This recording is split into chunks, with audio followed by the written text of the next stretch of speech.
All right, we're rolling. Before we begin, sponsor mentions some of our great supporters. Untapped Maple is as good as it sounds. The finest nectar from Vermont at its core, clean energy as the result. Don't go thinking this is stuff you put on pancakes. This is so much more. Easily digestible, quick to down, along with brilliant flavor options to choose from. Use the link at packfiller.com to get started with Untapped Maple. And wahoo! Have you heard you can now control both your music and your GoPro camera via your Wahoo computer? I have not tried my GoPros yet, and I'm worried that my GoPros are too old. So we'll have to see if that's the case. I don't know. You can also do your bike lights. No shit. Really? Mm-hmm. The folks at Wahoo continue to innovate, not to mention the expansion of the wrist-based technology we talked about last week with Jackson's wearing as I speak that rivals the best in sports watches for best pricing you can find. Big thanks to Wahoo. And NordVPN, the time is coming. Can you hear it? It's on the horizon. Catch all the races without surfing the dark web, whatever back alley method you've been using. Secure your online network without breaking the bank. NordVPN is the solution for all your online activities. You can imagine a Tour de France without the commentators talking down to you because they have to explain it and dumb it down for an American audience. That's not picking on anybody directly, is it? What do you think, Christian? I'm sure they're told you gotta help. They gotta. Yeah, they have to. And, so there we go. Let's go play bikes. We're just 11 days away from the start of the Tour de France. 11 days. For those who are counting. And also for those counting, welcome to the 435th episode of the Packfiller Cycling Podcast. We are live at packfiller.com as well as our YouTube channel. Beverages of choice are poured with 3 flavors to choose from, the courtesy of our friends at Benedito's Pizza. New deck expansion on their South Hill location. This is the time to visit for some great food and beverages. And by the way, when you go there, if you order like the Kolsch, which Paul's having right now, just say, hey, the Packfiller guys told me to order a Kolsch. There you go. Let's see if that works. Yeah. I'm just throwing that out there. See if that works. Just say, hey, Packfiller says to order that. And they'll go, huh? I'm having the Citra Burst IPA, and one of my favorites. So let's see with who is here with tonight's prologue. Gentlemen, what is something that everybody appears to like that absolutely disgusts you? I don't know if that's a repeat question, but I've been thinking about it a lot. So there we go. We got enough time? It's a small group, so I didn't want to take too much time. Paul's thinking about it. Yeah. I'll have to direct. There's such a wide thing in the world. There's so many things that disgust you. Yeah. I got it. Okay, first off, he's the only guy eligible for AARP that gets accused of sandbagging in a race full of guys around or under the age of 30. Mr. Palme. I can't believe it's like, I don't know who said it, but somebody. Hey man, this isn't fair. Paul's sandbagging. It's like, you're 61. I know. I know it. I wake up in the morning, my testicles hit the floor. Scares my wife. The dog jumps out of bed. What the? Oh, sorry. Tuck him in. I just this sound. Okay. So, first of all, how are you? I'm doing all right. Yeah. Except I wanted to ride today. Yeah. But then, just to make matters worse, briefly, what happened was that you and I planned on. We did. Instead of pointing. Yeah, exactly. Yeah, audio. Planned on because I have my RDO, which is my rotating day off, and then it's Juneteenth, and that's when the whole city takes that day off. So I have 2 days to ride back to back, and I was excited, looking forward to it. And then my boss says, "Is there any way you can come in on your RDO? It's all overtime." Oh, well. So that's a good thing. I don't think I have a money one, do I? Yeah. It's too late. So I'm thinking, sound. and because we had one guy on vacation, another guy's sick, and he usually covers when it's down low, our lead guy. Yeah. But he had a lot of like office work to do, so he's behind. So anyway, if I was gone, then it would have been chaos. So anyway, mass hysteria. And dogs then, and cats living together. Yeah, it's terrible. Yeah. And then I'm driving my car, and I look, and I'm like, who has got that, like, that bike? It just stands out. It's just like, it hurts. It was Trump-colored skin, orange. and then I'm like, wait a minute, that's the black training kit of our team. Yeah. And since Sam's not here, I'm going to say it looked real slimming on you. So we come to a 4-way stop, and I rolled down my window, and I said, right on the sidewalk, and you totally ignored me. Oh, you caught me. Oh, I didn't hear the right on the... No. I said right on the sidewalk, and then we both took off, and you took off first, and then I followed didn't hear that one. And then I shouted again, right on the sidewalk, you jerk. And then you looked over and saw me. Oh, I didn't hear you the first time. I had my bone cones on, so I hear what I hear is but then you came alongside me and I heard it and I looked down and I see the city seal on your car door and I'm like, who the fuck? Oh, it's Paul. Because I was all prepared, you know. Yeah. Going, oh, hey! And it was a bike lane. Yeah, I was in a bike lane. Yeah. So, but I saw it. Yeah, so that's. But we have tomorrow. We do. Mm-hmm. We do indeed. Splendid weather. Yes. Mm-hmm. And I've got a race tomorrow night, so I'm going to double up. Oh. No, this is good. Yeah. I'm going to be like, I hope that I'm exhausted at the mountain bike race tomorrow night because that'll just be a way of just going, psh, psh, take it. Get faster. This is how you get faster. Well, my plan was we'd do hill intervals at Eagle Ridge and White Road and stuff. I'm just kidding. No. Why not? We don't need to do that now. It's just crits and TTs for us. But what's something that everybody likes that you are disgusted by? American Hollywood movies nowadays. They're really? Just absolutely stupid. Is it the Marvel movies or is it just... That's part thrown in the whole thing. Really? And you know, my wife and I always try and give, because you hear a lot of friends tell you, oh, no, you'll like this one. And it's like... Because I don't know, maybe I'm just in the wrong genre. I like independent films, but sometimes even those just want to get dark for the sake of dark. You know, you're like, okay, what the heck? You know? Like why am I depressed? Yeah, for no reason. Yeah. And just I can do that watching a Swedish Finnish or Norwegian film. Those things, and Danish too.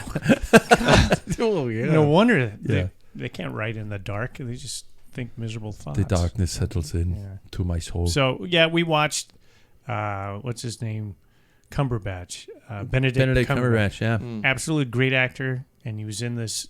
Is that the one where he's an alcoholic or something? Yeah. He's just a messed up, and he's a puppeteer and a kid show, and his kid, and that whole series.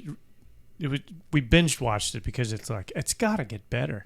He did a very good job, but oh man, the dialogue in American movies are just like, yeah. So I don't know. I don't understand the hype.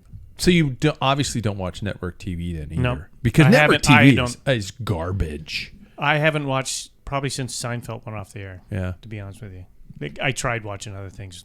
No, I have been slowly catching up on It's Always Sunny in Philadelphia. That's. Which really is so sophomoric that it's hilarious. Mm-hmm. It's so brilliantly stupid. Yeah. And I'm like, okay, this is a show I could get into. Have you ever watched Flight of the Condors? Concords. Yes, love that show. That's a great show. Yeah. But see, we're all talking about HBO and all these other networks. And it's not that 2, 4, and 6 where it's like CSI insert city name here or shit like that. And you listen to the dialogue. I know I'm going off on a tangent here, but you listen to the dialogue and it's just like going, I would read the script in a read through and just go, are you kidding me? This is horrible. I said that last week, the exact same line. You know, I will not let him die. And not on my watch, or something stupid like that. It's like the characters they don't have a single flaw in their body. Yeah. Everybody else is stupid. All the cops are dumb. Yeah. You know, the CSI stuff. They're like they always raise a brow. I think it's the Johnson valve that did that. You know, it's like what?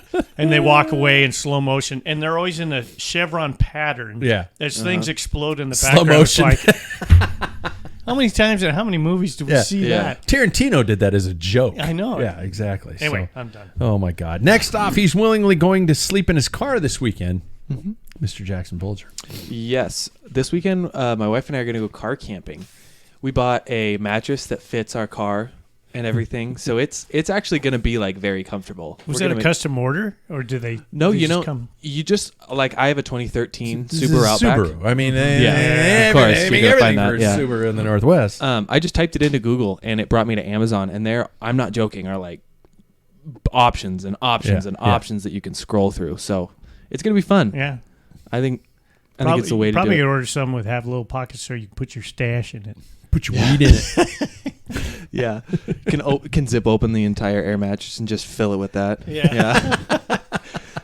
It's Makes me think I'm of how sleeping so well. Yeah. It's like one of those whiskey glasses where it just pushes the smoke into the. Well, I into the was drink. gonna say, you know how sometimes when people get a flat and they have to fill it with like grass Yeah. because they're tubeless, Mhm. it's gonna be exactly like that. Yeah. Just fill it with all of that very, very precious air. Yeah. Yeah, Precious. yeah. Jackson, what's something that disgusts you that everybody loves? You know, I don't really say that often, but I think that they had a big craze early in like 2019, 2020. It's the hard seltzers. I used to like them because they were sweet when I was younger, but the second that they start to get a little warm, it's super gross. I fell for it for a short amount of time. I had a couple. So did I. Yeah. I used to like it, yeah. I Because know. they're high in alcohol. Yeah. Oh God. Some of them are.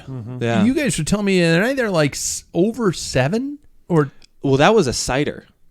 But some of the seltzers are. Yeah, there higher are than some that you can get like that are called surged, and they're like 8%, 9%. that. Jesus. Yeah, it's pretty That's not even intense. touching a Belgian quad beer. Somewhere amongst going, bring it. Yeah. Yeah. Hold Oh, is my it beer. water? Yeah, exactly. Yeah. So the seltzer craze. Yeah, it didn't stick with me very well. I feel like I had to go elsewhere. Yeah. Sometimes I think, and this is just ignorance on my part, that I want to give you shit about the fact that, like, for example, tonight you're drinking a Coors Light. And I'm like, oh my God, babe, no, Coors Light, gross.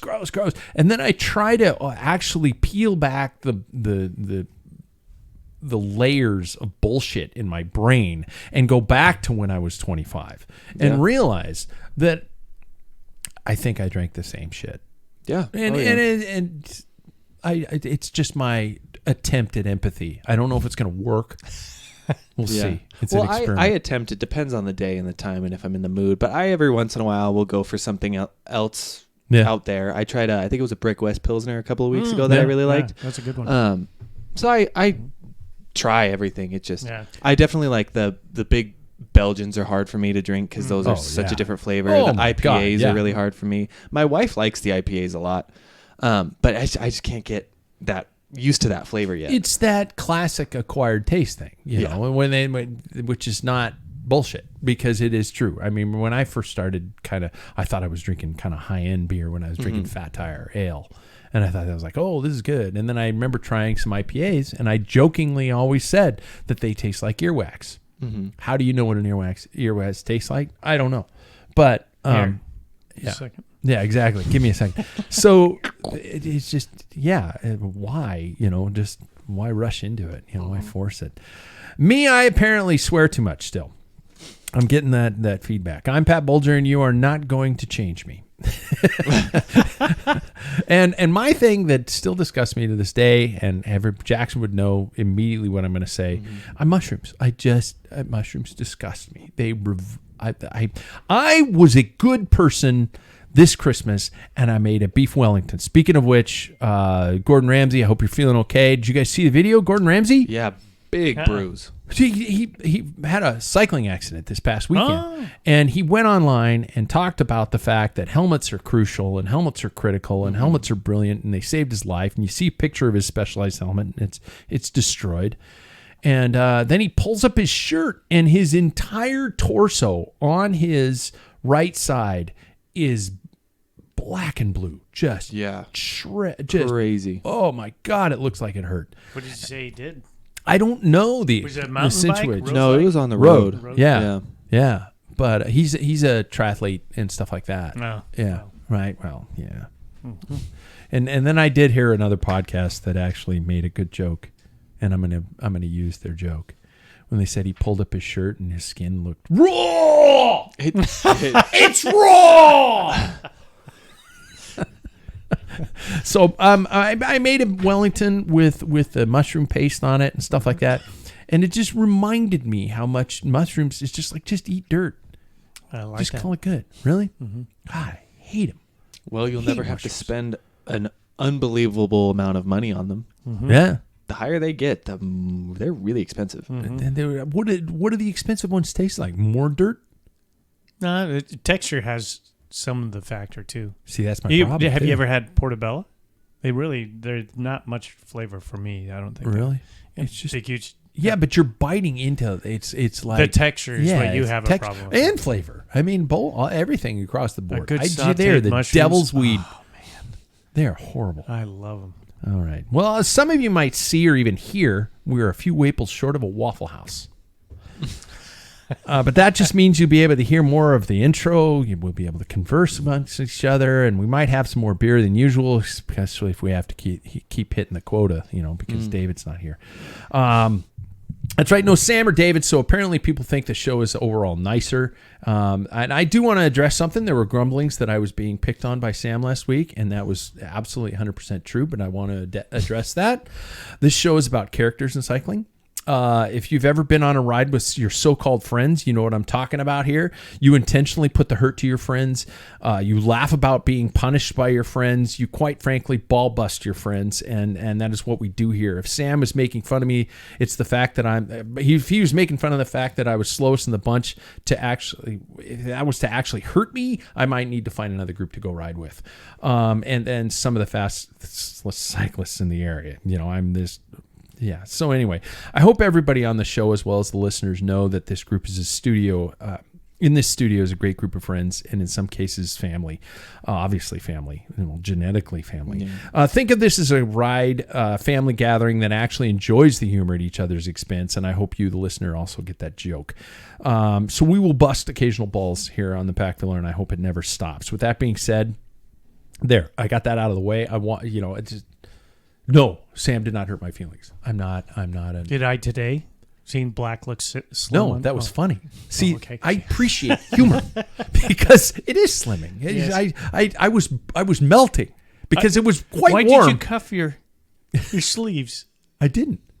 Oh, I thought I saw. That a was little just bit the of white. green cuff. No. Well, it might have been my flesh underneath. Oh, that's which is right. It's just incredibly white. Yeah.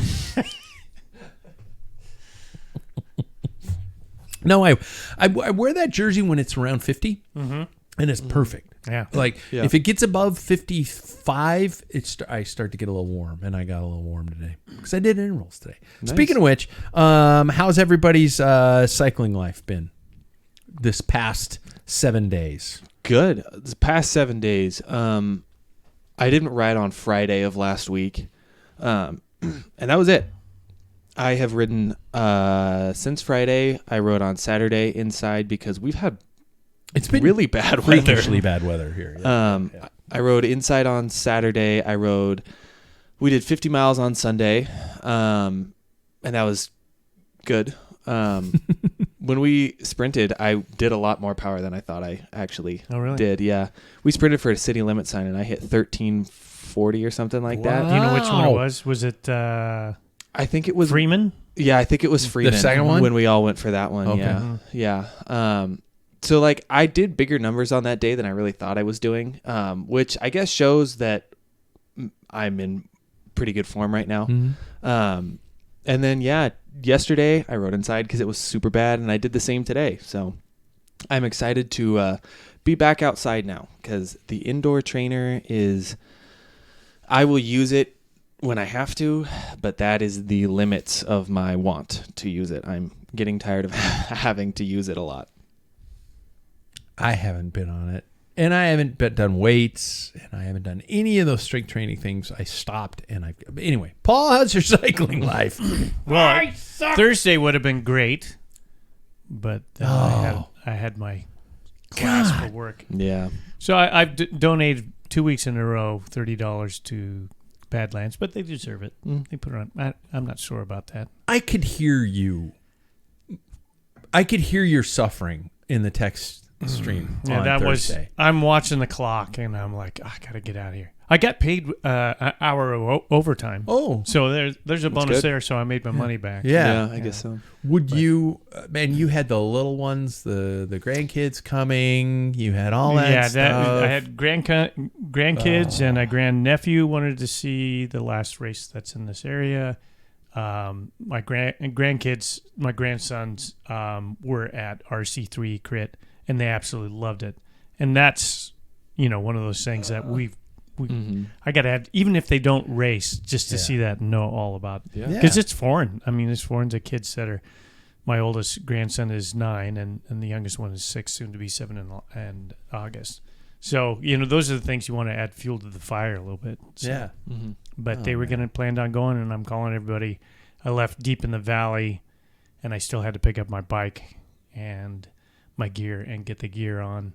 And that was like, And was quarter to only 6. 20 minutes to 6. I was like hoping to the last minute. It's like, phew. So I just called my daughter and said, "Let's meet at Benedito." So I'm going to drown myself in beer. So I did.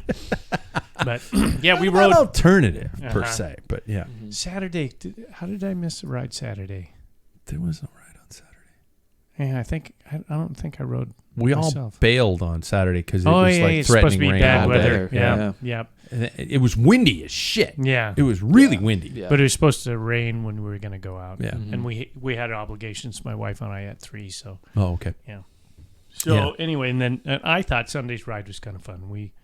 Another group met at the same place, and we rolled out, and it was nice to see other people Some new there. friends. Mhm. Some new We faces. played differently. We do play differently. Yeah, we do play differently. And we I don't play a mean little No. like racy is not it's not the word that I want to use, Yeah, but yeah, we race each other more. Yeah. Yeah. Really? See, Yeah. because it was this group of people we rode with, it tended to feel more surge oriented and things like that. And I felt that was a little bit more racy. Well, that group Like has a tendency yeah, to chase race-like. Strava segments, so that's probably why it okay. didn't. We don't really do that, but Yeah. I mean, we'll start chopping. We sprint for every, Yeah. entering sign. Yeah. So, and they don't play that. It didn't look like, or if No. they did, they were way behind us. Yeah. Yeah. Yeah. So, It's such an interesting dynamic when you go ride with people who Yeah. aren't in your normal group, and I don't mean that in a bad way. Yeah, absolutely not. They're I all had great some people, good conversations. Yeah. Greg, that I hadn't seen probably in three or 4 years, and Yeah. we rolled in, rolling into town. We were talking about he's really enjoyed cycling. When he got into it, it was all trainer road. Oh, and yeah. he was like, I was wiped out every day because I kept thinking, I got to do this to get better and better and better. And he says, now I just go out, ride 2-3 hours, and I enjoy it. I just don't have an agenda. And that's what it's all about. So Yeah. sometimes people get a kick out of trainer road. Yeah. Yeah. Sam does. I'm waiting for the other shoe to drop. No. Like, they're idiots. Yeah. I have had a couple ass kickings on bike rides, and I'm trying to figure out how you guys all went up 2 steps and I'm staying back below, and I've got to work on that. And so, like today, I went on an interval ride intentionally because it's like the jump has been huge. I mean, I thought I was kind of keeping myself within distance, and I'm not gonna lie, the last 2 group rides for me have been demoralizing as hell. But not in like I quit, I'm gonna throw this bike into the dumpster, but they were, and I don't think it's a mental issue in some cases, because there are times when I'm pushing what I can and it just isn't working. And I'm wondering, and I probably need to talk to somebody who's far more knowledgeable in these things, but my max heart rate is not, it has changed obviously over the last year and a half because of all the shit I've been doing to it. NH. Yeah, NH. And so I'm having to retune my engine to figure out how to do the best that I can at a 160 heart rate instead of relying on the fact that I can go a lot higher. So I have to retune my engine here a little bit. So I'm gonna work on that and see what's going on, because we'll get to points on we'll get to points even on the flats where somebody will put down a solid tempo, and I immediately spike my heart rate, and then I can't recover it. So I mean, it's training, I'm sure, but it's out of nowhere. So I don't know. We'll see. I don't know. Yeah. I don't know what to do. Keep trying. Power to weight ratio is something I'm also working on too. I figure if I'm 10 pounds lighter, everything's lighter, and you go faster when you're 10 pounds lighter. So especially going uphill. Yeah. Right. Mm-hmm. Yeah. So I started about 10 days ago, and I'm down 2.5 pounds. So we'll see. Wow. Yeah, nice. That's good. Yeah, we'll see where we go from there. 3 of us. Want another beer? I will. Tuesdays I drink. It's my cheat day. Any day that ends in a Y is my cheat day. The 3 of us have found an event to put on the calendar. We're going to be heading to the event Everett Performance Omnium. Yes. And I was told that I need to lighten up and laugh at the fact that the name stands for EPO. Mm-hmm. And I get it. It's a tongue-in-cheek kind of thing like that here at the end of the month. What do you guys pay attention to data, and you guys pay attention to registrations. You guys probably know the courses. What do we know so far that an average listener who lives nowhere near us might be intrigued in? I mean, district championships for Criterium are on the line. Which you're not going to do, technically. Technically, but I think whoever wins that race gets the jersey. So I'm gonna take it. If I win, and it's for 2-3, the 2-3 race. 2-3 is for 2s, but the 3s-4s is for the 3s. So then I have a conundrum here because I registered as the 2s-3s course because I wanted a challenge. Sure. And I just think I'm more at that level. And so if I win, I'm just gonna go to the top of the podium. Yeah. Wow. But I don't know. I'm not really that worried about it, to be honest with you. I'm still gonna race the same way I would if it wasn't for me. So I think in my category though have 9 in the 2s-3s. But we have some teams. We have I think we have a Mercedes-Benz team, which is a strong team. And then I don't know the other team very well. But yeah, so I'll have to spot who's the one that's not working for each team and probably follow that because I estimate, I don't have to work. Technically, I know that what my qualities are and I know what I'm going to ride for. So I have to just kind of follow their lead. And it's going to be a different dynamic because, it's just each community has its own racing community. Yeah. And so that's going to be a different thing because you don't know who's flying over there or who's flying somewhere else and stuff like that. So, Paul, what have you heard? I heard from a couple of guys that came over here from RC3 for RC3. There's one course that's got 8 corners. Yeah. So it's kind of like an E shape. Oh, wow. There's a little bit of a hill on the other rectangle shape, the typical 4-corner one. Like I don't know if it's on the straight stretch on the backside or whether it's, on the shorter between corners. So, wow. Yeah. And I think there's slight elevation on the 8-corner course too. What are numbers like? I haven't looked at them. Last time you looked. I haven't. When I looked, there was I think like you said, 9. I think the biggest group's usually the 4s. I think they had double figures there, but it's been 2 weeks when I did research on that. So I don't know. And I know it's going to turn around. This is a race that's being promoted well. It is in a good area and things like that. What is it about roadies primarily? This waiting to the last minute registration thing. Why is this something that happens? You think of, I don't know, you think of a triathlon, you think of Fondo, you think of, even with our 24-hour race, we had people committed as far back as January. Yeah. Why is it that predominantly in these road events this happens? Why do people do this to themselves? I'm going to hit a button just to make sure. No. Okay. Anyway, keep going. I don't know. I think that's a really interesting thing that I've also noticed because I don't know if you just mentioned this before, but yeah, with RC3, the numbers almost doubled. Yeah. In that closing week. Like the last, yeah. Yeah. I don't know. I've talked to people about how, they set their schedules out throughout the summer, at the beginning of spring, and like that schedule is set. I mean, we talked to Sam and David and how they have weddings and other events going on this weekend, and that's just been like set in stone. And I like very, very much get that. But I don't know. I think registering for that week before might be like, oh, this dropped out, maybe I can do it now. But that's, I don't know. I feel like I need to register for my events a few weeks at least in advance. I registered for this last month. And I feel like that was just enough time to mentally prepare myself. But also financially, I know that registration prices also go up the closer things get.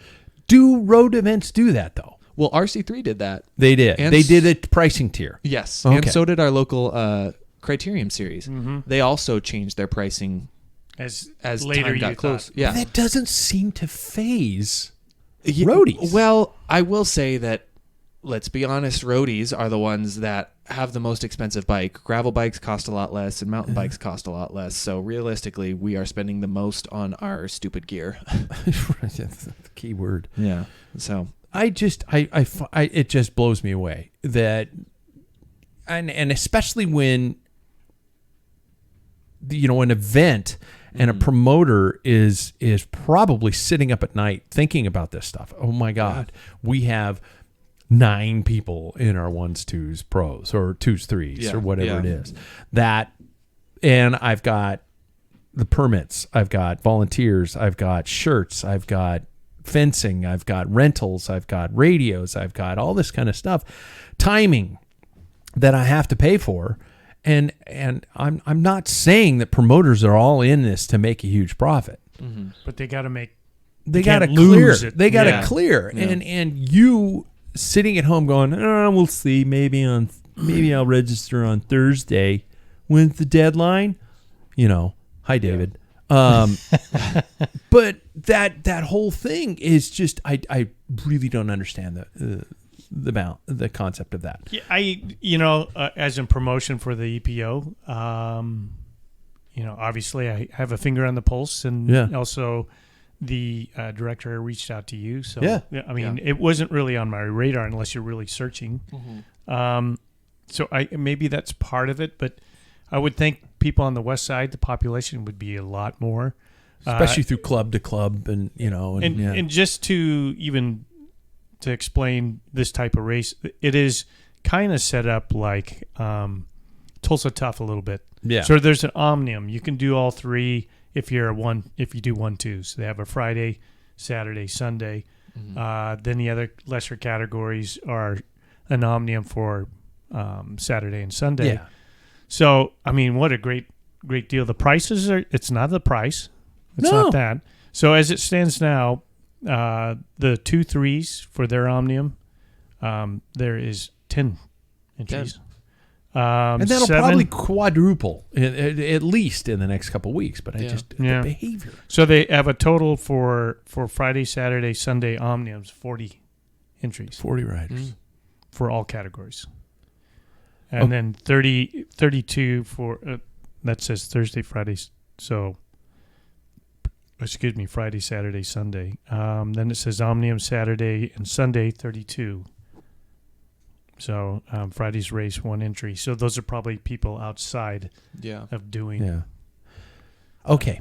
The Omnium. Do we believe this is still about family obligations, or is just road cycling not that popular? I've been podcasting about a sport that's been dying a slow, painful death since 1979. Yeah. I don't know. I think for me, racing is not, and we've gone through this quite a few times, like gravel. I was talking to Stu, who's on our team, who's 71 years old. And anyway, I was talking to him, and I said, I don't get it. Like Grand Fondos, people paying $175, $200 for riding, and there's not much other than it's like the ride to me. It's the same quality ride that we did Sunday with a bunch of other people. Yeah. You know. Yeah.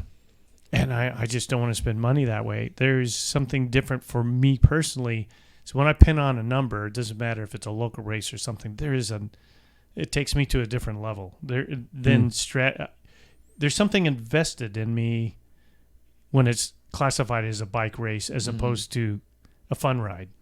Really? You know? Okay. But that's where people want to go, because I think it becomes judgment day when you do a bike race.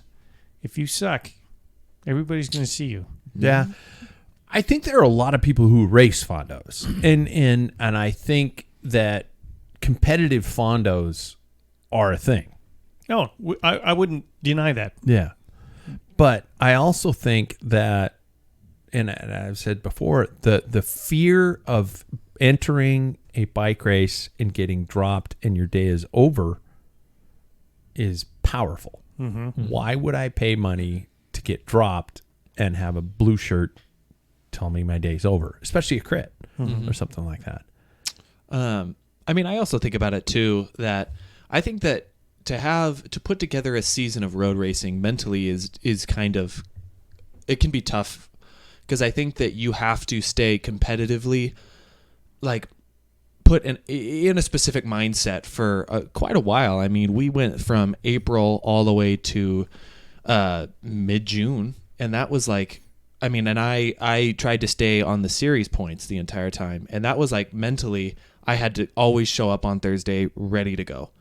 And that can be kind of something that you have to train yourself for a little bit. And then also going to a race that we're going to in a couple of weeks is also a bit of a mental strain. It's like you're nervous because it's not the same type of race. You're not going out and you're not running a 5K. Mm-hmm. You're showing up and you're wanting to do well, and putting that bit of pressure on yourself to say I want to do well, I think is a lot, and it's not for everybody sometimes. I think he's got a point. I think that people usually, I'm going to do this Gran Fondo, so they just their whole time they're training for that one event. Road cycling is all year. You have to be, like you said, you have to be on top of your game. You can't slip. You can't relax. And that's great for, 16 to 25-year-olds when you're not married, no obligations, somebody's paying your way, that type of thing. But when you're married and stuff, it's like I just can't personally do that. Yeah, I mean, even a big race every month would be stretching it for me. And that's my take on it. I don't know. Getting back to doing a Gran Fondo, I've done a couple of them, and I don't get even nearly as keyed up as even a Tuesday night race or a training race. Training race, there is another level. I mean, I don't know how you feel. Do you get more nervous, or the same amount of nerves start at a Gran Fondo or a gravel as you do a road race? No, and that indicates something to me. Well, and I think that's a general rule. In some cases, I think it has to do with the fact that in a training race or a local race, or even some of the like the stuff we're doing in a couple of weeks, your fate is not in your hands. It very heavily depends on the other people in the event and how strong they are and how fast they are, and you're worried about them being super fast and leaving you behind. I'm speaking for a friend. But in a Gran Fondo, it is me against the course. And you know what's funny, Roger? Hi, Dream. He and I were, and we've had this conversation before, and we also brought it up in a couple of weeks ago, and he brought it up really well. He says the concept of being a bike racer or being a triathlete, in his sense, is very odd when you meet people who say, water cooler conversations where they're saying, "Hey, I finished an Ironman." Everybody looks at that person and goes, "Holy shit, you are unbelievable. You finished an Ironman." Roger could look at somebody and say, "I can finish an Olympic distance course faster than 5% of the people in this country in my age group." And they're like going, "Well, how far is it?" Yeah. That's a wild statistic, though. That's crazy. He said, he says, if you take somebody who says I run marathons, then they'll get praise. If you say somebody I run 5Ks, they won't get the praise. But if you're the fastest 5K runner on the West Coast, you still won't get the praise around the water cooler that somebody who does because they finished a marathon. With an 11-minute, Yeah. per mile. Yeah. You finished it. Yeah, congratulations. Which That's seriously, unbelievable. it Yeah, is. and That is a this big I don't want to accomplishment. belittle what these people Yeah. are doing, but it's very interesting, especially culturally right now with what we're seeing. It's like going, hey, what'd you do this weekend? Oh, well, I'm a bike racer. Oh, wow, what'd you do? I did this race called the Criterium. Oh, how far was it? Yeah. Well, it was 45 minutes. Oh, that doesn't sound very bad. Yeah, I could do that. Well, it was 45 minutes at 35 miles an hour. Yeah. Oh, wow. Was it straight? Oh, and they won't understand it. But if I say I did a 150-mile gravel fondo with 10,000 feet of climbing, their jaw's going to hit the floor, and they're gonna buy you lunch. Yeah. So it's such That's an another interesting good point. dynamic that we're staring down the barrel of, and gravel especially is in this trend right now where everything is harder, longer, hillier, and more technical. And the trend keeps going that way. And I really hope that the pendulum swings a little bit the other direction and we start to understand the beauty of, especially because road races are becoming hard to achieve legally, logistically, that we enter a future where circuit gravel races exist, where gravel road based criteriums almost exist. And I know Paul's like glossing over, but I think I'm that's sorry. I wasn't listening. But this could be something that could be a form of competitive bicycle racing that doesn't require somebody to spend 7 hours on a Saturday, and then just destroying themselves. Yes, the challenge is there, and that's I think what people are into right now. I mean, Well, and I've heard this too from some of the retired guys that pros that came back, Stetna and Ian Boswell and stuff. yeah. They have like 3 events Yeah. that they have to do. Yeah. And well, they'll probably do the 7 or something like that. Yeah, over and the some summer, but of them like all their contracts to do Yeah. is like the key ones or whatever. Yeah. And Lifetime that's all they Grand have to Prix. do it. Yeah. And then they're done. Yeah. Where road racing is, well, crap. Who's going to Mason Lake? Well, that's the first week in March. Yeah. We drive 7 hours, 6 hours, 7 hours over there to do. They're fun. Yeah. But then people from our side of the state are like, Jesus, I've spent more time driving than I did racing. Yeah. I will say. Oh, go ahead. Jay. I was going to say there's a guy that who I've been watching on YouTube recently, but he also competes in a lot of these gravel races. His name's Alexei Vermeulen. And he I recently watched one of his videos where he did US Pro Nationals, and it's like on the road, and it's really cool to see somebody do both like that and take both of them very, very seriously. I mean, he's in the Grand Prix, but he's also out here racing with the highest level pros on the road. So I think it's cool when we see people do both. Yeah. We need another John Tomac. Because then it shows the legitimacy of the sport too. It shows that it's not just all retired pros. Like we have in our soccer here in America. It's all just MLS is just where people go to retire. It's good to see that our gravel scene is not just the old guys coming back. No. And there are some people who are sticking around who don't go to race pro in Europe because they know that they can do some amazing things here on the gravel scene. Keegan Swenson. Yeah. Yeah. Thank you for I was leaning pretty hard that way. So I don't know. It's an interesting dynamic. It's an interesting layout, and I think that cycling needs to. I don't know if reinvent itself is something, but I think we're in trouble. Yeah, no, I just reflect like having my grandsons come, exposing people. If you Jackson and I watched the footage of Tulsa Tough. You would not say what we're saying right now. No, that's true. Yeah, you're crazy. good. You got a good point. Yeah. And look at Turtle Bloom. I think you would almost have to push to, Tulsa Tough's been around for a while. We're going to have to be patient. It's not going to be overnight. Yeah. But consistency and having that spot on the calendar and putting on a good word gets out. Yeah. This is a great and then more people, and it gets more competitive, and then you got crowds, and then That's a boom. good point. That's a very good point. I will say this, though. I guarantee that what Lachlan Morton does on YouTube probably gets more views than everything else EF does on their cycling channel. For road. Yeah. I bet. Mm-hmm. I mean, and then I think that's an angle, in terms of bringing stuff to the masses, where we don't have a GCN Plus anymore, where we don't have easy access to watching bike races. Is not happening on networks. I think YouTube's going to be our savior, and I think Unbound has to figure that out. God, they have to figure that out. Yeah, it's a 200-mile race, and it sounds boring. But So is Milan-San Remo. Yeah, if you cover the last 70 miles of Unbound, but people will watch. Yeah. I watched the coverage on that, whatever I found on YouTube, and it's kind of hard to sort out because Lachlan Morton in the sprint were coming across people who were even though that takes away a lot of the. They did figure that out a little bit more this year, where they had at least 2 different finishing shoots. But that's not the same. You're winding up for. I mean, we'll use Milan-San Remo. Yeah. You can watch, the Cipressa, the Poggio to the finish, and there's probably about 45 minutes of action. Mm-hmm. But here, you don't. If you're not following it, you're like going, "What?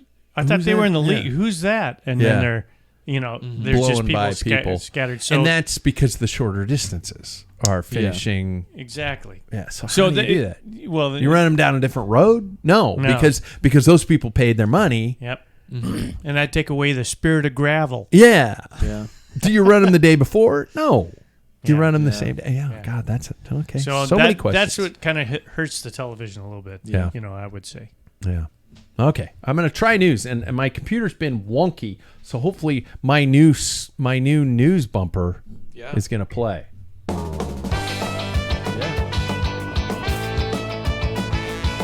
News. I'm going to tweak that. But I thought it was so much more fun than the other one that was so serious. News brought to us by friends at Scratch Labs. Be sure to try the cucumber mint. Is that what it is? Cucumber mint? No, cucumber. What is it? I don't know. Lime. Yeah.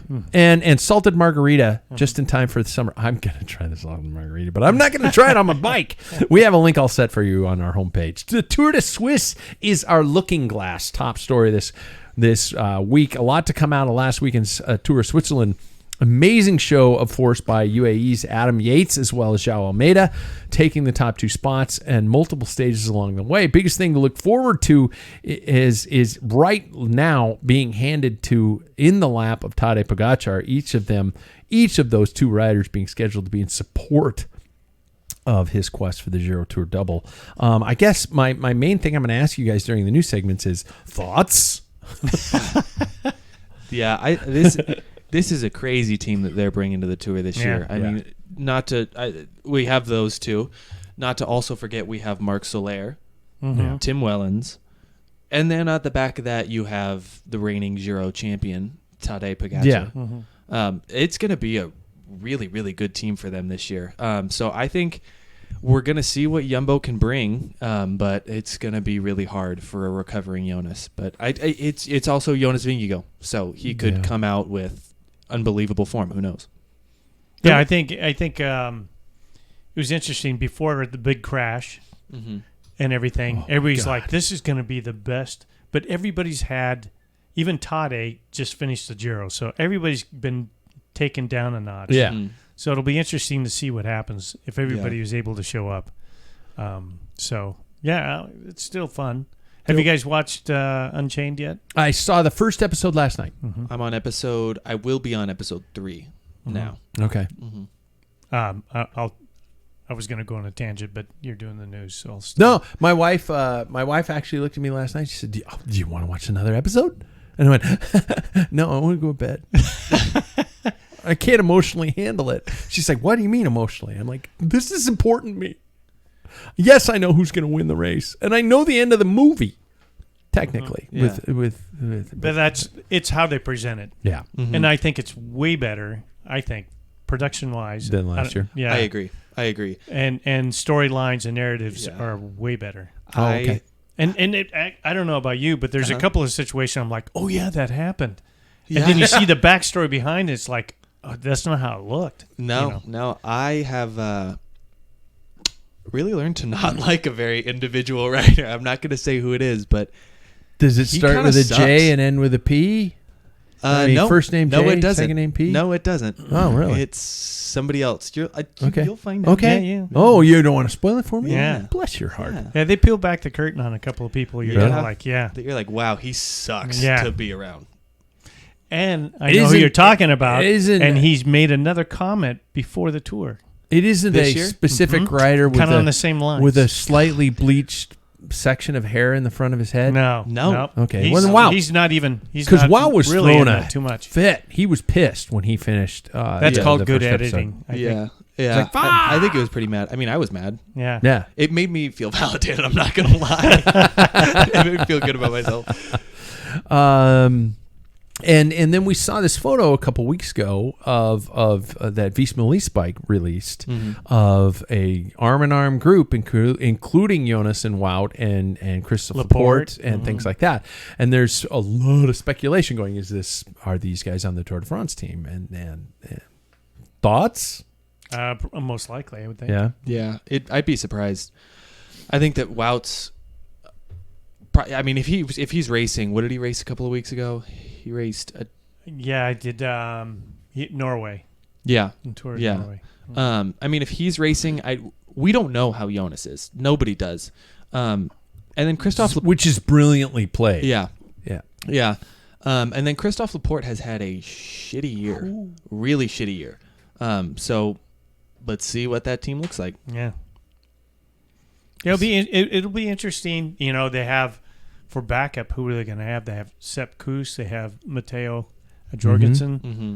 I Did think they're going to turn to extremely him well. a lot this Yeah, year. but What's that? I think they're going to turn to Matteo a lot. Yeah. But are they going to take him? Are they going to save him for Yeah. for the Yeah. Vuelta? What? I don't know. Yeah.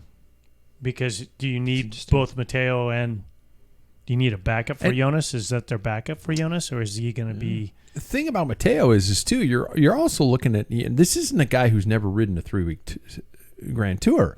I mean, he has done many. I mean, with Movistar, he was in the Tour last year, and he was there in the third week. So this isn't something that is just like, well, I guess we'll just try it with you, kid. Yeah. I think it'd be interesting to see if Matteo goes because of Sepp winning a Grand Tour last year. I wonder if they'll make him kind of the plan B man. But then they also have to think about who's Jonas's main domestique the entire time. Because if Sepp's just pouring it on the entire week, is he really going to be up to fight someone like Tadej in a head-to-head? That's going to be interesting. That's stepping it up. And Visma Lease Bike needs. This is a redemption. Their season has been nothing but crap. Yeah. Other than Matteo, he's the Yeah. only one. Yeah. Yeah, Paris-Nice and then Second this. and Dauphiné. Dauphiné. Yeah. How about the I don't know, I don't want to say resurgence, but we've been seeing some Ineos Grenadier riders actually returning to where they could. And I last week I didn't know that Geraint Thomas was riding the Tour, but he as a supporting rider, what an amazing road captain. Egan Bernal pulled on fourth in the Tour de Suisse. Tom Pidcock moved up to sixth in the Tour de Suisse. Paul, I can already see this smart-ass grin on your face.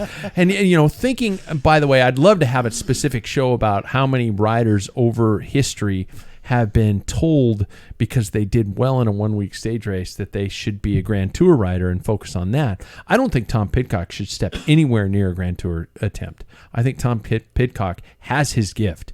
It is in kicking ass in mountain bike. It You might is in want to ask classics. him about that. I'm spouting my water cooler opinions. But and to see Egan Bernal in a Tour de France, even contesting for a stage, would be a wonderful thing in my opinion. But does Ineos have any signs of the past that we could potentially see, or is it just, even a podium? Yeah. I mean, on paper, it's another one of those teams that you look at and you're like, wow, that actually is a lot better than you think it would be. Yeah. I mean, Carlos Rodriguez is probably going to be their leader. Yeah. But then, yeah, you have some riders that are coming into pretty good form. I mean, Egan Bernal is doing better than I think we'd all thought he would. Tom Pidcock did really well in his recent 1 week. He blew the doors off of Nino Schurter and Nove Mesto. Yeah. So, I mean, he's coming into some really strong form as well. Nino Schurter's a mountain biker. In case Yeah, you didn't I know, know. Paul. Yeah, Okay, I saw okay. the headlines. Yeah, Mountain bike. I turned the legendary page real quick. 9-time Yeah. Yeah.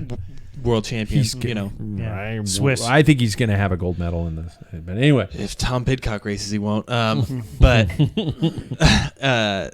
yeah, I think it's an interesting team. I don't know if they are quite at the same level as the rest. But it's a damn good set of riders. I find it interesting. I think with Ineos, sometimes it's more not so much personnel as their tactics are like back from the Sky days. Mm-hmm. Yeah. They get up front Yeah. and they dictate the pace and stuff. And people aren't racing like that That's anymore. not happening. No. Yeah. And that's why they disappeared, is because people found the chink in the armor, in my opinion. Yeah. Mm-hmm. Yeah. So, By the way, which is a beautiful thing. That was boring racing. yeah. Mm-hmm. It was so boring racing. This attacking style is, I mean, again, we're living in a Camelot of bike racing. Also involved this past week of racing was none other than Mark Cavendish, who didn't feature in any sprints, but appears to be gaining form, at least according to his PR machine. And I'm not bashing Cav. I mean, the guy's getting united for his charity work, which is absolutely cool. So thoughts on his attempt to win the record? One stage, just one. Well, I guess we will turn to maybe the person that knows the most about the parkour. Are there very many sprint stages this year? Not too many. And in order to get some of them, you're going to have to lift your fat ass over the top of the hill. That's I'm right. right here. But he did do like Tour of Switzerland, which is hilly. Yeah. So this year, if, the Astana kid is black. Slimming. Yeah. Wow. Unbelievable. But yeah, so it'll be a challenge. All he needs is one, right? Yeah, that's it. And I won't spoil the alert. Do a spoil alert here, but he makes a comment on the very last scene of Unchained. Does he? Of the last episode? You've seen the whole thing? And yeah, I binged it. What else? That's true. Yeah. Because I was like your wife. Oh, Yeah. I can do one more. One more. Yeah. What It's the only hell? 2 a.m. Yeah. Yeah.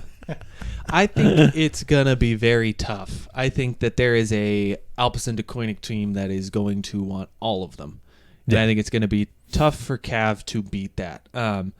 I mean, when you just look at the build of a sprinter anymore, it is so different than what it used to be. I mean, back in the days of, well, Cav's still around, but back in the days when he was really dominating, Peter Sagan, they're these big, beefy, muscular guys that are rolling down this. I mean, Andre Greipel, just huge guys. Yeah. And now you see like a Jasper Philipsen who's not built that way anymore. They're a lot, and I'm not like trying to shame them in their body type at all, but I'm sure they're offended. I know.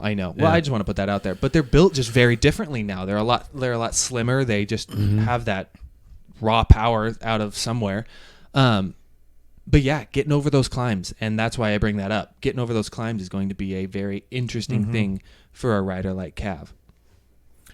Well, that's a perfect way to bring this to this kind of a mini topic I had tonight. I was reading recently from Cycling News specifically, just recently published an article compiling a list of the top men's sprinters of all time. We can't. If I was going to include men's and women's sprinter of all time, it would definitely, Marianne Vos would just automatically just walk home with the accolades because what she's done. And while some might be a bit too old for Jackson, I figured we could add or subtract. They compiled a list of the top sprinters, male sprinters. And this is, I guess, all time. And so should I just read their names and then we could add or subtract or anything like that? This is in no particular order. Okay. Mark Cavendish, Peter Sagan, Eric Zabel, Freddie Mertens, Jackson's. I don't know that name. Freddie Mertens is, in the he's old school. 70s. and Jamaluddin early 80s. Abdujaparov. Yeah. Jackson might not know that one. Sean Kelly, Robbie McEwen, Oscar Freire, Alessandro Pataki, and Marcel Kittel. That's their list. No, Mario. No Cipollini. Well, he's an asshole, so he doesn't deserve. No Mario Cipollini, no Eric Vanderharden, no Michael Matthews, no Caleb Ewan, no Jasper Philipson, no Davis Finney even. That's old school. I would have never. No. Eric Vanderharden was a good sprinter. And I would argue, even though he had great results, I considered Sagan more of a classic sprinter. If it was an all-out drag race, Cavendish for sure. Pataki, straight pure sprinters. Yeah, when they light it up, they're hitting speeds like pushing 50 miles an hour. Yeah. And that's Peter Sagan's ability, which was so unbelievable, was his ability, like you're saying, Jackson, to handle the mountains, to hit some of those intermediate sprints along the way, and still be there later in the tour. He was the most consistent power man. Yeah. And I think his forte was he never had really lead out trains, but he had such great bike handling skill. He was in position. He put himself exactly where he wanted, and that's part of the game. In a sprint, if you're just a little bit off or box or any hesitation, you're done. And the last stage of the Tour de France, you could see that on the Champs-Élysées. Yeah. Jasper Philipsen, I think he was not in the best position. And that is such an important part of the sprinter that to take into account is how they do their sprinting. Sagan was a floater. Mario Cipollini without a lead out train wouldn't have been there. And what would Cav have been? He does both properly. He does. He in his later years he started to figure out. Even before when he was young, when he was with Telecom. Yeah, I've seen that guy pick his way through because they weren't really set up for trains so much back then because they had Zabel, right? Yeah. And Zabel was another one he could do trains or also pick through. To me, that's a true sprinter. I would say Cavendish, Eric Zabel, even Robbie McEwen. That guy could put himself in the right spot at all. He knew what wheel at what terrain and everything. That's a classic Oscar Freire. Oscar Freire was back-to-back world champion. So. But he not as much as like when you started like stacking up wins, like Eric Zabel was fantastic, and Cavendish without a doubt. I keep picturing this one thing, watching head-on picture, and I see Cavendish with no lead out, just going. He's just weaving from wheel to wheel. Yeah, from one side of the road to the next, and then when he accelerates, everybody looks like they hit the brakes. Yeah, I mean he was in his prime. There's like no stopping him. Marcel Kittel. Not on. Oh, he is. He's I on was this. surprised to hear about that one because of his short. Yeah, his such short career. But he was a monster. Rocket. Yeah, I remember when you would see him at the front, it was like there's nobody else who's gonna beat him. I'm trying to think of other people though. In the current era, I don't think that there's anybody that would go to that list. I mean, I think give Jonathan Milan a few years, and I think that he will approach that. I think give him the right. Philipsen, I think. Yeah. I think. No, go. Yes. I think his biggest problem is going to be himself. Yeah. But Kittel was the only person Cavendish said he didn't know if he could beat in a sprint. That's the only person who's like he was just pure power. Yeah. And he was not even when they sprinted side by side, Cavendish had at least a foot lower. Yeah. And it was just pure power. He just and Kittel came out as he was a time trialist, not even a sprinter. That's crazy. And then he became that was where I once thought, no. What? Was Greipel on there? Nope. Yeah, Greipel had Thor Hushovd was a good sprinter. He was more of a kind of like Johan Museeuw started as a sprinter. I think they get buried in classic races too. Yeah. So, I mean, if you had to, what a horrible thing. Anytime you do a list, you're going to get bashed by Caleb people. Ewing. No. Caleb, Is that I thought Caleb was going to be the next Mark Cavendish. The way his style, the way his, that pocket rocket kind of a design, and how he's just super low on his bars. I watch him sprint, and I'm going, oh, and on top of it, you're an arrogant prick, which is what I think is a part of the gig. Yeah. You have to be that. You have to be a douche to think you're going to win World Cup sprints. Yeah. Also built like a shit brick house. Yeah. He But then is you just- see a guy like Wout, who is a completely different design, and he can still handle those sprints. He's built like a Jasper Philipsen as well. Very much. Really? I think see so. Phillipson. I don't have their stats in front of me, but Phillipson seems so much shorter.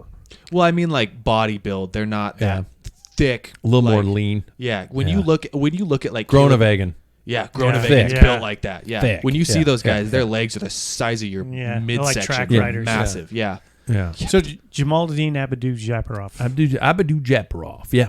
The most dangerous sprinter was- ever to straddle the top two. If anybody didn't know who they are, just go to. This is how bad he was. I think he was in the green jersey in 1990 Tour de France in the Champs-Élysées. People were complaining. I mean, he would seriously cut in front of everybody in the middle of a sprint. He was all over the road, and he'd have his head down. He was just like, but he was fast.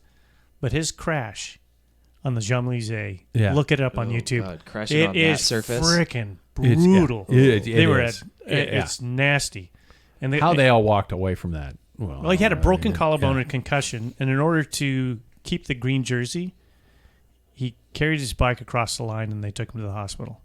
Jesus Christ. And when you see he's knocked out, passed out, I mean, sparked out, Yeah. cold, sliding on the cobblestones, his body's just like, Oh my God. My wife and I, on our way to our honeymoon, all I brought with me for 2 weeks of our honeymoon. I know people are thinking, why did you bring something to read? I brought something to read, and all I brought was a copy of Velo News back in the day, the solid copies of Velo News.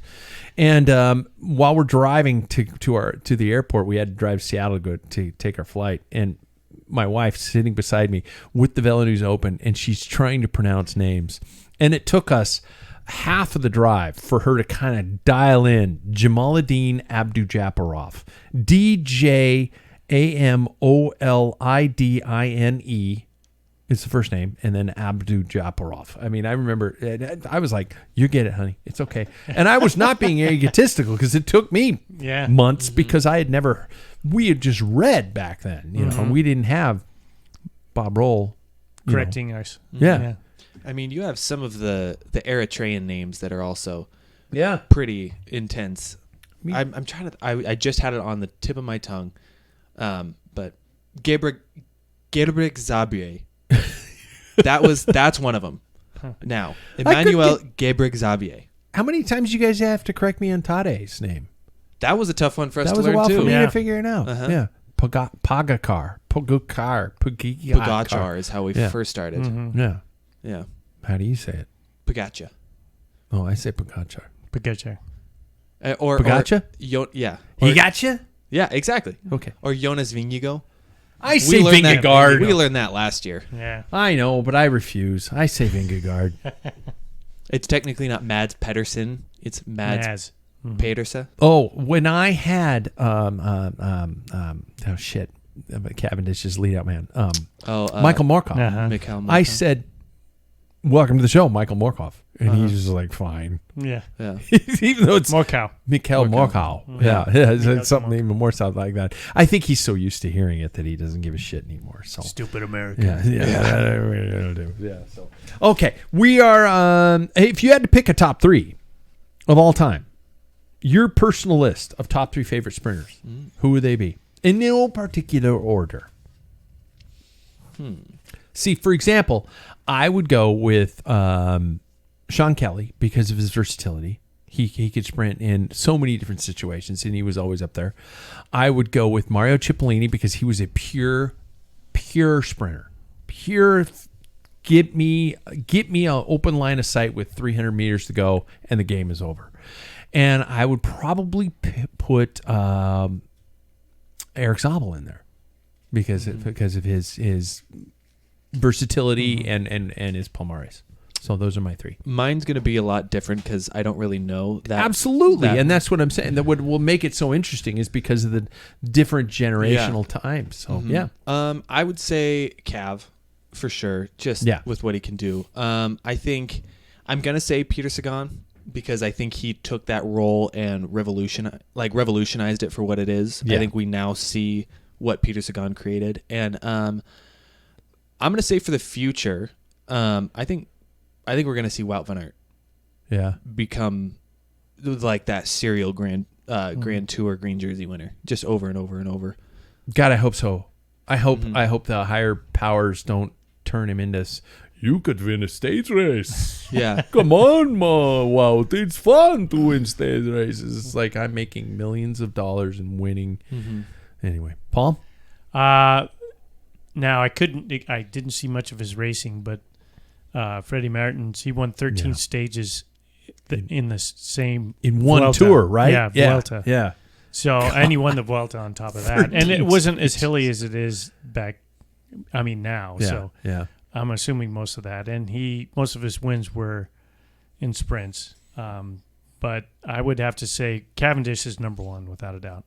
Yeah, just the different styles and everything, and his longevity. Yeah. That it's amazing that he's still in there mixing it up, even if he doesn't win this season. I mean, wow. Yeah. I didn't pick him. That's funny. I didn't pick him probably because of and I'm not thinking of pure sprinters. I was thinking of classics. I was thinking of overall Palmares. But yeah, so anyway. And I would say probably the other one that's impressed me is Zabel. Zabel was one of those, like, I've seen him clip out.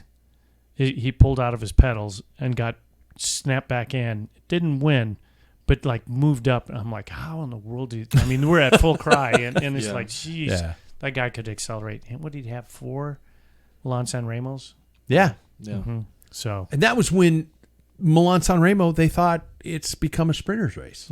And obviously that dynamic has shifted again, although Philipsen won it this last year. So it's like, where are we? It changed. That's the uniqueness of that silly little race. Yeah. Silly little race. I love it. So should we get to the bumpers times of the evening, which means we've I almost belittled your segments. Well, when you have so many, usually I got to get through all the stuff, and David needs to be coddled, and I come up with something medical and all that kind of stuff. But tonight's segments, here we go. So, does anybody give a shit who goes first? Dealer's choice. Yeah, dealer's choice. Well, Jackson's theme comes up first with, in terms of style points, with the one and only Jackson Bolger. Yeah. So I talked about an interesting aspect of our sport in terms of like analyzing your body metrics and things like that, and whether it matters or not that it matters, but if you choose to pay attention to it closely. You have changed my life, by the way. No, I'm serious. I have stopped paying attention to my sleep metrics so much. I look at them, but I don't worry about them anymore. Yeah, it's just such an interesting part of what is out there now for us. Yeah. And another item I have out there, and I don't know if it's necessarily to do with style, but it's something that we do put on our bodies, is recovery items and recovery wear. I think it's a really interesting aspect and market of endurance sport. This just doesn't go along with cyclists. It goes with triathletes. It goes with runners. It goes with swimmers, all those different types. And I think that it's really interesting that some brands really advertise that they make things for recovery. I mean, compression socks, I think everybody here knows that compression socks like traditionally have been used for recovery. I think that's pretty normal. But now we also have like recovery shoes. So like Hoka, a running shoe brand, makes recovery slides, very like specific shoes you wear after events to recover your muscles. OOFOS is another one of those. Yeah. OOFOS. I might be pronouncing it incorrectly, but no, exactly. That's another brand. I mean, Birkenstocks, because they are so formed to your feet, they claim that they are now like the perfect shoe to recover in. Crocs did it for a little while there. So what's the theory behind that? Well, and that's what I was so interested in as well. But I think it's just your body's not taking the hard, like Pounding. pounding from walking and everything. It's something softer. I think when it comes to Birkenstock, that's the one I was very interested in about, because it doesn't really provide a cushioning. Mm-hmm. It's more something that is formed well to your foot, so your foot's not having to like use more muscles than it needs to. I don't know. I think it's kind of a gimmick. In some ways, I think just stay off your feet is really what every endurance athlete's going to tell you. Mm-hmm. Yeah. We should almost change your segment to call bullshit points or something like that, because because you're good at that. Because I think about it, my cycling shoes, I have a footbed in my cycling shoes that is custom fit to my foot. Yeah. So don't tell me that putting on a different shoe that is also custom fit to my footbed is going to suddenly dramatically change things. I understand cushioning. Yeah. And not to break a rhythm, but I was going to, on your point of, why are you in your shoes for recovery? Yeah. So George Hincapie is known for saying, why stand when you can sit? Why sit when you can lay down? Time. Yeah. That's how if you want to recover and you don't wear shoes doing that. Eddie Merckx is right behind my head, sitting down before a time trial starts. Yes, exactly. Yeah. Yeah. And I think that's what I think of all the time. Before a race, I don't think of, let's put on the most comfortable shoes. Mind you, when I do finish a race, I do tend to go more towards something that would be supportive, or something that would be more cushioning for me to walk on, so I don't feel so exhausted when I get back. But I just think recovery is such a different thing, in that it's more of like a nutrition based activity, or like what you put massage in. Hydration is something as simple as that. But like, what is your recovery process? I know it's not necessarily a style point, but do you do something specifically when you when you're done with a hard effort, or when you finish off a race? Do you have like something specifically that you reach for? I'm out of it, but I do scratch recovery. Yeah. So we'll get you some. Yeah, I gotta get some. And beer. Yeah. You know what? It's so funny you brought this up, because you guys were over here for dinner the other night, and you see pro riders at the end of races taking these tiny little flasks of a beverage that they're throwing back. And the speculation is that it's tart cherry juice. Yeah. A concentrated tart cherry juice. And so I bought some the other day. Do you have gout? No. Oh, okay. But it's good for gout. Is it? Yeah. Oh, the recovery. If you're my wife's side of the family, you have to put a "the" in front of it. It's the gout. You got the gout. Yeah. I got the gout. Are you gonna run the Bloomsday? The Bloomsday. Yeah. Check it on the Facebooks. But I today when I got home, I had a glass of tart cherry juice. By the way, it's delicious. So I don't care if it helps or not. It's wonderful, and it but I've heard about that. I absolutely do scratch recovery. But that's kind of it. I mean, I don't have like the ice legs or the compression legs or things like that. Yeah. Sam has a set of those, and he swears by them. I don't know the difference. So something that I really found has been very helpful for me recently. I have one of those massage guns. Yeah, it helps kind of like flush out a lot of that lactic acid. That's something I've really been using. I do use the scratch recovery when I am not when a meal is not readily available. Like right after. Yeah. Like today, for instance, after I finished my ride, I made myself something like pretty like quickly afterwards, so I didn't need that replacement. But it's just such an interesting process that so many people use different products for. I mean, like I said, compression socks, increasing blood flow is the idea there. But yeah. And how many of them are entertainment? As you said earlier. No, exactly. The mental element of it. Yeah, I'd love to see more of the science behind like the UFOs or whatever that brand's called, and the Hoka ones in particular. Birkenstocks and Crocs, I feel like, are kind of like, this is a sponsorship Let's deal. Hop on this. Yeah.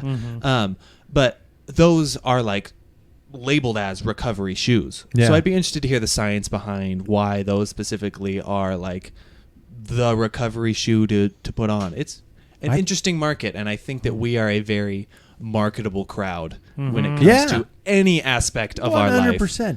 I put on my Birkenstocks after races, number one, because they're easy to put on, and number two, because I live in the Pacific Northwest, I can wear socks with them. I am right now. Are they wool? Right. Mm-hmm. No, No. but you're wearing Burrs too? Yeah. Well, I have my Boston ones on. Oh. My clog, like. Whoa. Mules. Yeah, mules. That's exactly what they are. Really? Yeah. I thought, okay. I thought you were making this shit up. No. You guys are above me. Again. Paul! Yeah. Changing times Yeah. with one only Paul Well, Main. we might be changing that to stubborn or stupid. Yes. Stubborn and stupid.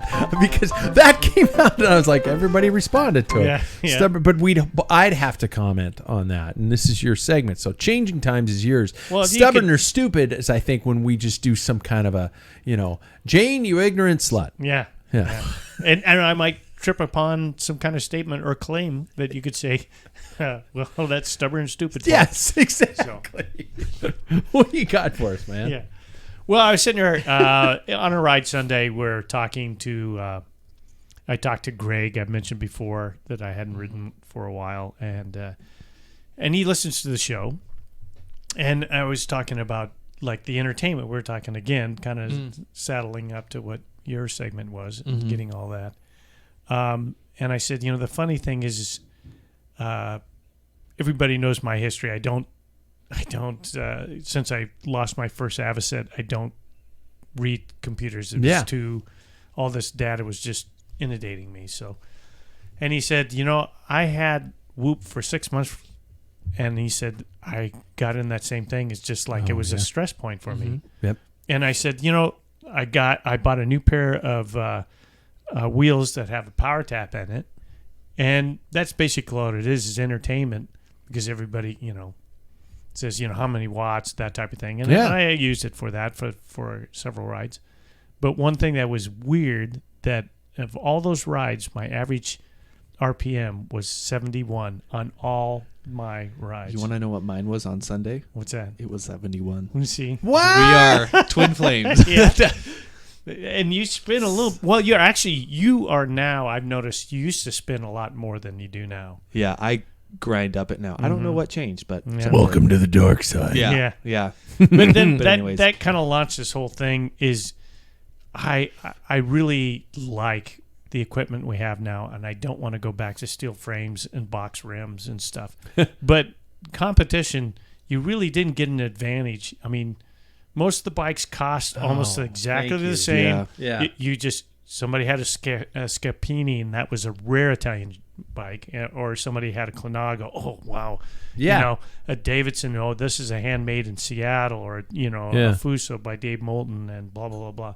And that was your bragging point. But they're basically, typically two. Reynolds, Tongay, Columbus. And Columbus. Yeah, and then yeah. later True Temper. Did you ever build with True Temper? I had a Lemoore with True Temper. Yeah. I didn't have any luck on those. But No, anyway, I didn't either. It broke. But, I mean, your wheels, too. Everybody ran, you got to 32 spoke. That was your race wheel, and you had training wheels. And, it was tubular clincher. Now it's just like this part is just everything's inundated with all these, you got to have these tires with this type of thing and this width. And we find this pendulum. I watched how wide tires have gone in road racing. It's coming back a little bit. It's never going to be 23 again. That's gone. Damn it. No. So you're telling me I got to throw them away. No, yeah. Use them up. Use them for training. But it kind of like makes it a little not as interesting. For me, it wasn't like, the reason you throw these things in the race, it's like, man, that guy had really nice set of wheels, and I can't afford that. I mean, it really created this He beat difference. me because of his wheels. Yeah, I mean, you sign up when you first started as a Cat 4, and you got these guys that are, professionals that are starting to bike race in their 20s, 30s, or whatever. And when I was like 21, I could barely even pay for a license, and I'd save money to go to races. I had a same set of wheels that I trained and raced on. Yeah. And these guys are, have these, GL 280s and 330s and stuff like that. And, and trained on MA 40s, and stuff. I'm just throwing these things out there. People are like, it's whoa, going what? way over many people's heads. But if you you're with us, I had Welcome, like, brother. Exactly. I had to build my own wheels because it was like $40 a wheel for somebody to build it. So I taught myself how to build. I made some crappy wheels at first. I did too. I've got some crappy wheels that I You're built riding in this along, all of a house. sudden all the spokes get loose Yeah, and stuff. yeah. But that was part of the experience, and it's unfortunate. I think a lot of people kind of miss. That was, at least for me, maybe a lot of people would not like what I went through, but you just learn. You sleep on couches. I ate, just that starving cyclist.